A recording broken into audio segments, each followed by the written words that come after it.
So when we talk about lab values, when we have a patient who has symptoms suggestive of hepatobiliary disease, the first values you always want to look at are the Lfts. So I'm going to start out by dividing that into two. So if there's a severe derangement or a change in pattern. And what I mean by change in pattern is the normal pattern is that the ALT is usually a little greater than the AST. So in this case, there's either a severe increase or a change in the pattern. And the other is that they're close to normal. So in this video, I'm going to go over the severe pattern, the severe or change in pattern first, and then the times when the liver enzymes are close to normal.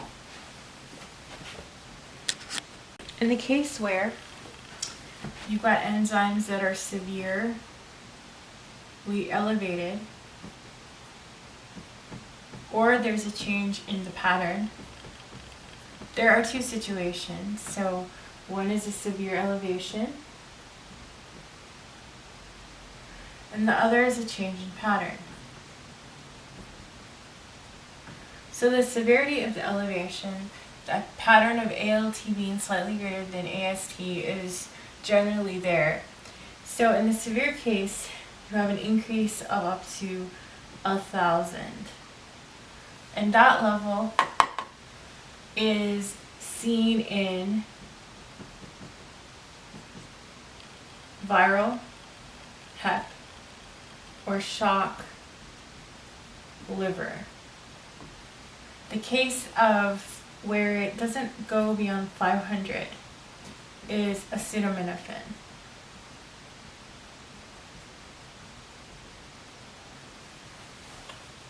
In the case of the change in pattern, you're going to have the AST be elevated and about 2 times more than the ALT. And the GGT is also going to be increased, and that's alcoholic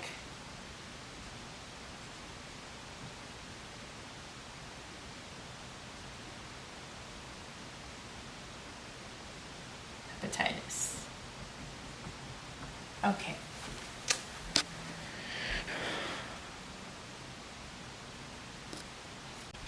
So in the case where the Lfts are elevated but they're closer to the normal values, I divided it up into 4 situations. So the first is an elevation in bilirubin. The second situation is an elevation in alk phosphatase. The third situation is an elevation of a certain special antibody. And the fourth case is either a derangement in copper metabolism or storage, or iron metabolism and storage.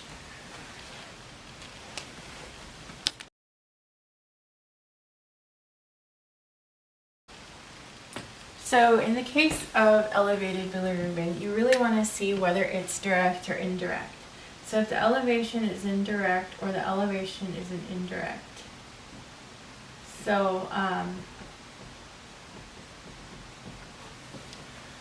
for an increase or an elevated direct bilirubin, you're going to think obstruction, like in a stone or a tumor, or Dubin-Johnson's. For an elevation in indirect bilirubin, you're going to think commonly hemolysis or Gilbert's. As for an increase in alkaline phosphatase, you're going to divide that into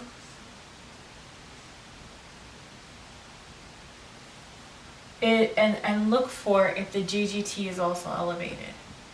So if the GGT is normal, you're going to think Paget's.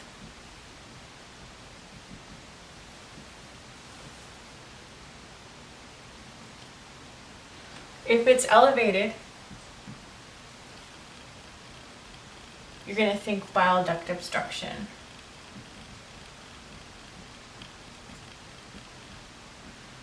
For an increase in a special antibody.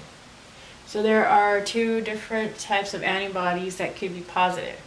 If it's the anti-mitochondrial antibody, so we're looking for the type. If it's anti-mitochondrial antibody, I'm calling it AMA here,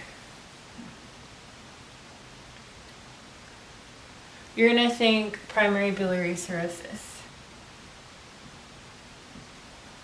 If the special antibody that's elevated is anti-smooth muscle antibody, you're going to think autoimmune hepatitis.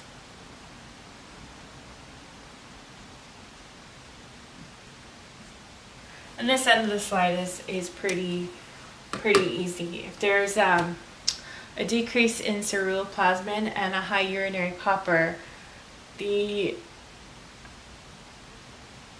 main disease you think of is Wilson's. If the ferritin is low and the iron is high, you're going to think hemochromatosis.